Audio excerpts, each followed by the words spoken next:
जोहार साथी जोहार जोहार झारखंड जय झारखंड। मैं आपका दोस्त जितेंद्र, स्वागत है आप सभी को हमारे एक और चैनल में। और हमारे साथ में है टाइगर जयराम महतो जी, जो कि लगातार 8-9 महीने से आंदोलन करते आ रहे हैं, खतियान आंदोलन, भाषा आंदोलन करते आ रहे हैं। सबसे पहले दादा आपका जोहार करते हैं, स्वागत करते हैं। जितेंद्र बाबू, आपका भी बहुत बहुत स्वागत कि आप एक छात्र होने के बावजूद इस आंदोलन को तो बहुत सारे मीडिया ने कवरेज किया, लेकिन उनमें प्रतिभा थी, वे लोग अनुभवी थे। लेकिन आपने एक छात्र होने के बाद इस आंदोलन से पहले आपको अनुभव नहीं था, लेकिन उसके बावजूद आपने जिस अंदाज के साथ इस आंदोलन को मीडिया कवरेज दिया है, आप बधाई के पात्र हैं। किन्हीं घर में थोड़ी सी भी अगर स्थिति बिगड़ जाती है तो कुछ अपने काम में जो कॉन्सेंट्रेट नहीं कर पाते हैं, फोकस नहीं कर पाते हैं। लेकिन आपके इसी स्थिति के बावजूद आप आंदोलन के आगे लेकर के चल रहे हैं। और साथ ही इतनी सभाएं, जैसे आपने बताया 300-400 सभाएं हुई, बहुत ही कम समय में इतनी सभाएं नहीं हुई। और साथ ही सभा में जो आप लोगों को अपने बातों के माध्यम से समझाते थे, जागरूक करते थे, 3-3 घंटा तक लगातार भाषण देते थे, कैसे ये सब कर लेते हैं? हाँ, देखिए, कुछ चीज़ें होती है कि आपके पास माने नेचर गिफ्टेड होती है, यानी प्रकृति आपको उपहार में देती है। जैसे कोई अच्छा गा लेता है, कोई अच्छा नाच लेता है, कोई तो इस तरह कुछ चीज़ें नेचुरल होती है। तो मेरा जहाँ तक स्पीकिंग जो क्षमता थी, लोगों को समझाने की जो कला थी, ये मुझे में बचपन से है। और जिस फुटबॉल का जिक्र सीएम साहब ने भीतर कहा था विधानसभा का, वह फुटबॉल का रोल बहुत ज़्यादा है। अगर इस आंदोलन में मेरी भूमिका रही तो उसमें हम बैकग्राउंड के रूप में फुटबॉल को, अपनी एजुकेशन को मानते हैं। एजुकेशन को इसलिए क्योंकि उससे मुझे जानकारी थी, और फुटबॉल को इसलिए क्योंकि लोग फुटबॉल के मैदान में हम 3-4 घंटा स्पीच दे लेते थे, तो वो स्टेमिना आज काम आया। नहीं तो आज मुझे भी लगता है, कभी कभी हम भी खुद अपना वीडियो को देखते हैं कि यार 3 घंटा पानी तक नहीं पीना है, स्कॉर्पियो के ऊपर एक जगह खड़ा होकर बारिश लगातार कंटिन्यू हो रहा है, कभी धूप, यार 3 घंटा तक बोल लेना, हम भी कभी कभी अपने पे डाउट कर लेते हैं कि ऐसा कैसे हो जाता है। लेकिन फाइनली कहीं ना कहीं ये नेचर से रिलेटेड है, नेचर ने शक्ति मुझे प्रदान की है।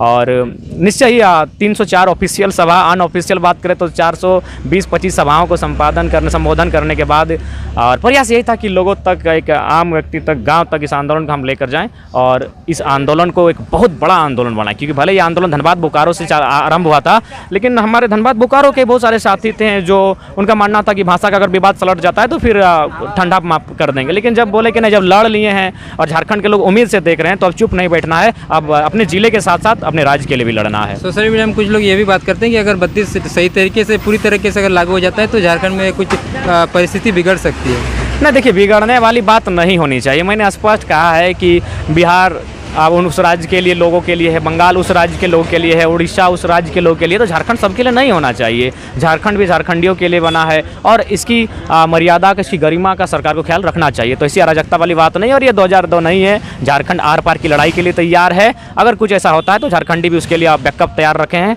जो भी होगा देखा जाएगा। लेकिन भाई, राज्य हमारा है तो हक अधिकार हमें मिलना चाहिए। हमारे लड़के पढ़ने लिखने के बाद बेरोजगार घूमते हैं, और अन्य राज्यों के लोग अगर यहाँ दामोदर नदी से बालू चुराते हैं, कोयला के खदान से कोयला चुराते हैं, अब ये बर्दाश्त से बाहर। सोशल मीडिया में हमें कुछ कमेंट्स आए थे जो कि बोल रहे थे कि मैं बिहार से हूं, लेकिन झारखंड में जो 1932 लागू हुआ है इसका हम समर्थन करते हैं। बिल्कुल, हम भी हमारे बहुत सारे साथी हैं। मैं निरसा कॉलेज की घटना बता रहे हैं। निरसा कॉलेज हम जैसे निकले, 2 लड़का थे, दोनों स्पष्ट परिचय दिया, दादा हम बंगाल से और हम बिहार से हैं, लेकिन आपकी लड़ाई का हम समर्थन करते हैं। क्योंकि आखिर झारखंड क्यों बना था? झारखंड इसीलिए बना था कि यहाँ के लोग पिछड़े हैं, यहाँ के लोग ग्रामीण क्षेत्रों में रहते हैं, जंगलों में रहते हैं, उन्हें अगर मुख्य धारा से जोड़ना है, अगर उन्हें उन्नति के रास्ते पर लेकर जाना है, तो एक अलग राज्य मिलना चाहिए और उनकी भाषा, उनकी संस्कृति को संरक्षण करना चाहिए। तो बिल्कुल हम उन भाइयों का भी स्वागत करते हैं। और हमने स्पष्ट कहा कि हमारी लड़ाई किसी व्यक्ति से नहीं है, हमारी लड़ाई खुद को बचाने की है। जो लोग इस राज्य में रहते हैं उनका स्वागत है, आप रहने के लिए, कमाने के लिए, खाने के लिए, खटने के लिए, व्यापार करने के लिए स्वतंत्र हैं। लेकिन राइट की अगर बात की जाए तो राइट यहाँ पर झारखंडियों का बनेगा, जो सदियों से इस माटी में रहते हैं। बंगाल और बिहार के कुछ लोग मुझे कमेंट कर रहे थे और मैसेज कर रहे थे कि हम लोग जो वहाँ के क्षेत्रीय में कोई समस्या चल रही थी जातिवाद को लेकर के, तो वहाँ के जो घर बार सब छोड़ छाड़ करके, बेच बाज करके पूरा परिवार हम लोग झारखंड में बस गए हैं 1960 या 1980 इस तरह में। तो वो लोग अब कह रहे हैं कि अब हम लोग बिहार या बंगाल के तो रहे नहीं, अब झारखंड का हम लोग कैसे रहेंगे या देखिए, हम स्पष्ट कहें कि झारखंड के लोग, हम लोग बहुत बड़े दिल वाले लोग हैं। हम स्पष्ट सरकार से कहना चाहेंगे, अगर ऐसी परिस्थिति है, ऐसे लोग अगर हैं हमारे राज्य में, जो इस राज्य में होकर रह गए हैं, यहाँ उनका सब कुछ यहीं है और अपने राज्यों को छोड़ चुके हैं, तो सरकार उनको एक विशेष संरक्षण देने का काम करे। देखिए, अगर करने जाइएगा तो सब कुछ होता है, और नहीं करने जाइएगा तो कुछ नहीं होता है। तो ऐसे लोग हैं जिनका अगर यहाँ के बाद कुछ नहीं रहा, वहाँ छोड़ चुके हैं, तो सरकार उनको सर्च करते हुए, उनको शोध करते हुए, एक जाँच कमेटी का गठन करते हुए और उन्हें एक विशेष संरक्षण देने का काम करे। हम लोग स्वागत करेंगे। ये भी बोल रहे थे कि जो 32 वाला बात है कि हर जगह 32 हो जाएगा, 32 हो जाए तो ये हो जाएगा, वो हो जाएगा, तो क्या 32 हर जगह में लागू होगा या क्या होगा?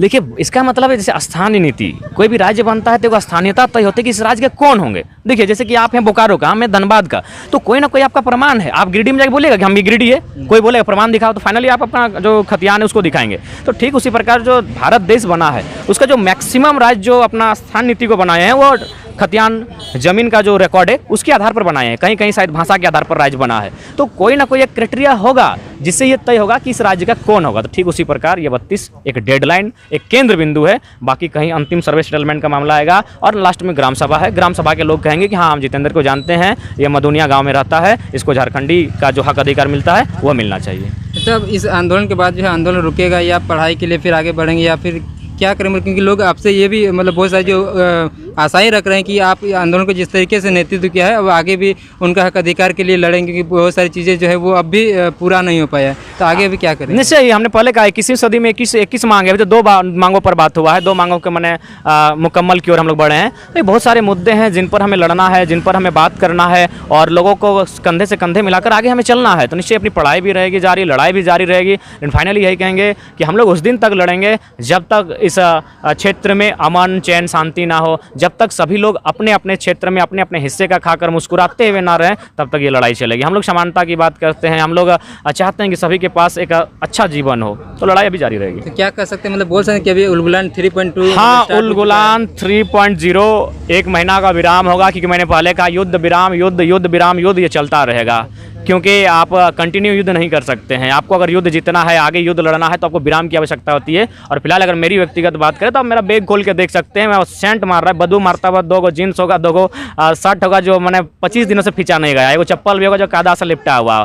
तो विराम की भी आवश्यकता होती है। हम लोग काफ़ी दिनों से मेहनत कर रहे हैं और विशेषकर मैं अपनी बात करूँ तो इससे पहले भी बहुत सारे साथियों ने मेहनत किया, लेकिन उन्होंने अपना बैकअप लेकर चले थे। अगर कोई डॉक्टर लाइन में था तो फिर डॉक्टरी लाइन में चला गया, कोई अगर वकील था तो वकालत करने चला गया, कोई अगर पत्रकार था तो पत्रकारिता करने चले गए। लेकिन हम भाई आज 9 महीने से लगातार दर बदर फटक रहे हैं, तो कहीं ना कहीं अब हम लोग को भी थोड़ा सा बैठकर रिलैक्स होने की आवश्यकता है। उसके बाद फिर से एक नए आगाज के साथ, नई ऊर्जा के साथ आंदोलन को हम लोग बढ़ावा देंगे। बाकी फिर कहेंगे आंदोलन में एक दिन के लिए भी जो भी साथी आए हैं, सबका योगदान है, सबका श्रेय है, किसी व्यक्ति का नहीं। एक सामूहिक आंदोलन था। हाँ, समय समय पर टॉस उड़ाने के लिए कप्तान को आगे भेजा जाता है। 2-4 साथियों ने नेतृत्व का जिम्मा संभाला, कैप्टेंसी की, लेकिन फाइनली ये फुटबॉल के मैदान की तरह आंदोलन था। क्योंकि सीएम ने फुटबॉल का जिक्र किया है, तो आंदोलन भी एक फुटबॉल के समूह की तरह था। आपको डिफेंस से लेकर स्ट्राइकर से लेकर मिडफील्डर से लेकर गोलकीपर, सबका रोल होता है और वही रोल सबका है।